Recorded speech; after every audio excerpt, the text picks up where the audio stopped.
ಕಾರ್ಮಿಕರು ಸರ್ಕಾರ ನೀಡುವ ಸೌಲಭ್ಯದಿಂದ ವಂಚಿತರಾಗಿದ್ದು, ಸರ್ಕಾರದಿಂದ ಸಿಗುವ ಎಲ್ಲ ಸೌಲಭ್ಯಗಳನ್ನು ಕಾರ್ಮಿಕರು ಸದ್ಬಳಕೆ ಮಾಡಿಕೊಳ್ಳಬೇಕೆಂದು ನೆರವು ಕಟ್ಟಡ ಮತ್ತು ಅಸಂಘಟಿತ ಕಾರ್ಮಿಕರ ಸಂಘದ ರಾಜ್ಯಾಧ್ಯಕ್ಷ ಅಶ್ವಥ ಟಿ ಮರೇಗೌಡ ಹೇಳಿದರು.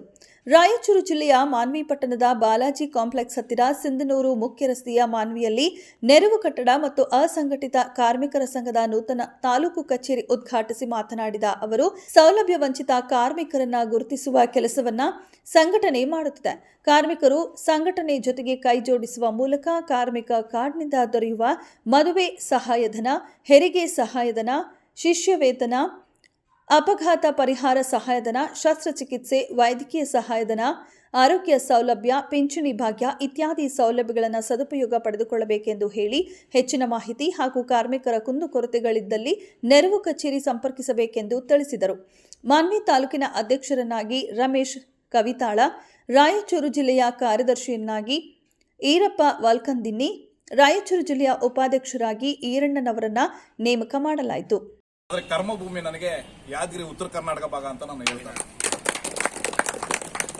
ಮತ್ತೆ ಏನ್ ನಮ್ಮ ನೆರವು ಸಂಸ್ಥೆ ಎಲ್ಲರೂ ಅಧ್ಯಕ್ಷರಲ್ಲಿ ಏನು ಮನವಿ ಅಂದ್ರೆ, ಪ್ರತಿಯೊಬ್ಬರು ದಯವಿಟ್ಟು ತಮ್ಮ ತಮ್ಮ ಗ್ರಾಮ ಘಟಕ ಈಗಾಗಲೇ ಹೇಳಿದೀವಿ, ಪ್ರತಿಯೊಬ್ಬರು ಕಾರ್ಮಿಕರು ರಾಯಚೂರು ಜಿಲ್ಲೆಯಲ್ಲಿ ಎಷ್ಟು ಕಾರ್ಮಿಕರು ಇದ್ದಾರೆ ಅವರಿಗೆ ನೋಂದಣಿ ಆಗಬೇಕು ಅನ್ನೋದೇ ನಮ್ಮ ಉದ್ದೇಶ.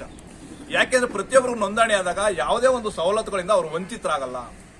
ಈಗ ಹೇಳ್ದಂಗೆ ಕೆಲವರು ಏನಾಗ್ತಾ ಇದೆ, ಸುಮ್ಮನೆ ಕೆಲವೊಂದು ವಿಚಾರಗಳು ಹೇಳ್ಬೇಕು ಅಂದ್ರೆ ನೋಂದಣಿ ಮಾಡಿಸ್ಕೊಳ್ಳಿ, ಏನಕ್ಕೆ ಒಂದು ಫೀಸ್ ಬರುತ್ತೆ ಅಂತ ಯಾರು ಕೆಲವ್ರ ಮೈಂಡು, ಅದಕ್ಕೆ ಒಂದು 5 ರೂಪಾಯಿ ಫೀಸ್ ಕೊಡ್ತಾರೆ, ಒಂದು ಅಮೌಂಟ್ ಆಗುತ್ತೆ ಅನ್ನೋ ಒಂದು ನಿಟ್ಟಿನಲ್ಲಿ ಕೆಲವರು ನೋಂದಣಿ ಮಾಡಿಸ್ತಾ ಇದ್ದಾರೆ. ಅವರಿಗೆ ಮುಂದಿನ ದಿನಗಳಲ್ಲಿ ಅದು ರಿನ್ಯೂವಲ್ ಯಾವಾಗ ಅಥವಾ ಸವಲತ್ತುಗಳನ್ನು ಯಾಕೆ ಪಡಿಬೇಕು, ನೀವು ಕೆಲಸವನ್ನು ನಿರ್ವಹಿಸಬಹುದು ಅಂತ ಹೇಳುದು. ಅದೇ ಒಂದು ಮಾದರಿಯಲ್ಲಿ ನಾವು ಕೂಡ, ನಾನು ಬರೀ ಕೇವಲ ಬೆಂಗಳೂರಿಗೆ ಸೀಮಿತ ಆಗಬಾರ್ದು, ಕರ್ನಾಟಕದ ರಾಜ್ಯದ ಮೂಲೆ ಮೂಲೆಗೂ ಪ್ರತಿ ಮನೆಗೂ ಕೂಡ ನಮ್ಮ ನೆರವು ಸಂಸ್ಥೆಯ ಕಾರ್ಯ ನಿರ್ವಹಿಸ್ತಕ್ಕಂಥ ಕೆಲಸಗಳು ಅವ್ರ ಮನೆಯನ್ನು ಮುಟ್ಟುವ ಮೂಲಕ ನಾವೇನ್ ಕೆಲಸ ಮಾಡ್ತಾ ಇದೀವಿ ಅನ್ನೋದನ್ನ ಸಾಬೀತುಪಡಿಸಬೇಕು, ನಮ್ಮ ಒಂದು ಗುರಿಯನ್ನ ತಲುಪಿಸಬೇಕು ಅಂತೇಳಿ ಈಗಾಗಲೇ 24ಕ್ಕಿಂತ ಹೆಚ್ಚು ಶಾಖೆಗಳು ನಾವು ತೆರೆದಿದ್ದೀವಿ. ಇವತ್ತು ಏನು 24 ನಮ್ಮ ಗುರಿ ಇರೋದು, ಕರ್ನಾಟಕ ರಾಜ್ಯದಾದಂಥ 224 ಕ್ಷೇತ್ರಗಳಲ್ಲೂ ಕೂಡ ನಾವು ಶಾಖೆಗಳನ್ನ ತೆರೆಯಬೇಕು ಅಂತೇಳಿ ಒಂದು ಗುರಿಯನ್ನ ಇಟ್ಕೊಂಡು, ಆಗ ಮಾತ್ರ ಸಾಧ್ಯ ನಾವು ಎಲ್ಲ ಮನೆಗಳನ್ನ ಮುಟ್ಟೋದಿಕ್ಕೆ ಅಥವಾ ಎಲ್ಲ ಕಾರ್ಮಿಕರನ್ನ, ಯಾವುದೇ ಒಬ್ಬ ಕಾರ್ಮಿಕ ವಂಚಿತರಾಗಬಾರ್ದು ಅನ್ನೋ ದೃಷ್ಟಿಯಲ್ಲಿ ಕೆಲಸ ಮಾಡೋದಕ್ಕೆ ಸಾಧ್ಯ ಅಂತೇಳಿ ನಾವು ಈ ನಿಟ್ಟಿನಲ್ಲಿ ಒಂದು ಶಾಖೆಗಳನ್ನ ತೆರೆಯುವಂತ ಕೆಲಸವನ್ನ ಮಾಡ್ತಾ ಇದ್ದೀವಿ. ಕೆಲವು ಶಾಖೆಗಳು ನೋಡಿರ್ಬೋದು, ನಿಮಗೆ ಆದೇಶ ಪತ್ರಗಳನ್ನು ಕೊಟ್ಬಿಟ್ಟು ಆಯ್ಕೆ ಮಾಡಿ ಬಿಟ್ಬಿಡ್ತಾರೆ. ಆದರೆ ನನ್ನ ಸಂಸ್ಥೆಯಲ್ಲಿ, ನಮ್ಮ ನೆರವು ಸಂಸ್ಥೆಯಲ್ಲಿ ನಮ್ಮದೇ ಆದಂತಹ ಸಿದ್ಧಾಂತಗಳಿದಾವೆ. ನಾವು ಯಾವುದೇ ಒಂದು ಕೆಲಸ ಮಾಡಬೇಕು ಅಂದ್ರೆ ನಿಮಗೆ ಆ ತಾಲೂಕಿನಲ್ಲಿ ಕಚೇರಿಗಳು ಇರಬೇಕು ಅನ್ನೋದು ನನ್ನ ಒಂದು ಮನವಿ. ಆವಾಗ ಏನಾಗುತ್ತೆ, ಕಾರ್ಮಿಕರು ಆ ಕಚೇರಿಗೆ ಬಂದು ತಮ್ಮ ಸಮಸ್ಯೆಗಳನ್ನು ಹೇಳ್ಕೊಳ್ಳೋದಿಕ್ಕೆ ಅನುಕೂಲ ಆಗುತ್ತೆ. ಮತ್ತೆ ಆ ತಾಲೂಕು ಅಧ್ಯಕ್ಷರಾಗ್ಲಿ ಅಥವಾ ಏನಿಲ್ಲಿ ಕರ್ತವ್ಯವನ್ನು ನಿರ್ವಹಿಸ್ತಾ ಇದ್ದಾರೆ ಅಂತವರ ನಡುವೆ ಮತ್ತೆ ಕಾರ್ಮಿಕರ ನಡುವೆ ಒಂದು ಬಾಂಧವ್ಯ ಇರುತ್ತೆ, ಕೆಲಸವನ್ನ ಮಾಡೋದಕ್ಕೆ ಸುಗಮ ಆಗುತ್ತೆ ಅಂತೇಳಿ ನಾನು ಪ್ರತಿಯೊಂದು ಶಾಖೆಗಳಲ್ಲಿ ಅಥವಾ ಪ್ರತಿಯೊಂದು ತಾಲೂಕುಗಳಲ್ಲಿ ಕಚೇರಿಗಳನ್ನು ತೆರೆಯೋದಕ್ಕೆ ಇಷ್ಟಪಡ್ತಾ ಇದ್ದೀನಿ. ಅದೇ ನಿಟ್ಟಿನಲ್ಲಿ ಈ ಸಂದರ್ಭದಲ್ಲಿ ಇನ್ನೊಂದು ಸಂತೋಷವನ್ನು ಹಂಚಿಕೊಳ್ಳೋದಕ್ಕೆ ಇಷ್ಟಪಡ್ತೀನಿ. ನಾನು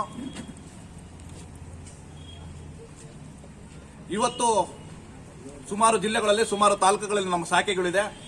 ಆದರೆ ಪ್ರಪ್ರಥಮ ಬಾರಿಗೆ ನಮ್ಮ ರಾಯಚೂರು ಜಿಲ್ಲೆಯಲ್ಲಿ ಇರ್ತಕ್ಕಂಥ ಎಲ್ಲಾ ತಾಲೂಕುಗಳ ಶಾಖೆಗಳನ್ನು ತೆರೆದಿದ್ದೀವಿ ಅನ್ನೋದು ಇವತ್ತು ನಮಗೆ ಸಂತೋಷ.